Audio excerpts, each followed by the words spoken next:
Calling Russia a gas station with a bunch of nuclear weapons, or calling Putin, quote, authoritarian gas station attendant with some legacy of nuclear weapons from the old Soviet Union, is exactly the kind of simple-minded thinking that has produced decades of failed diplomacy and ultimately war.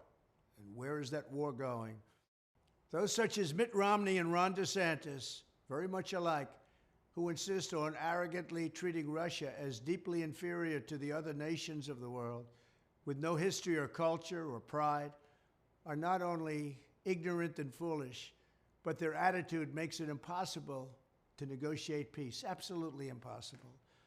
Under my administration, we were tough on Russia, tougher than any administration before, but we also demonstrated respect for Russia and the Russian people.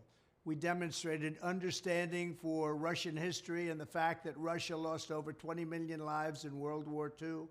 They were fighting with us. This kind of neocon rhetoric mocking Russia's nuclear weapons, along with implying that Putin must be tried and presumably executed as a war criminal, only increases the chance of deadly nuclear escalation. Fundamentally, it shows a lack of depth, a lack of seriousness, and a lack of sophistication on the subtleties and complexities of foreign policy. You can't do certain things and end up with peace. This is not the time for an on-the-job training as we face the possibility of nuclear war. And our leaders, if you call them that, got us there. This is where we are.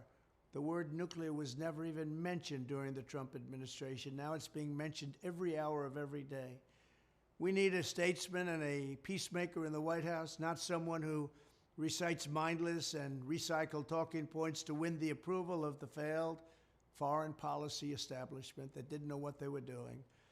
In 2024, I am the only candidate who can prevent World War III. I will prevent World War III. There's nobody else that's going to do that. Thank you very much.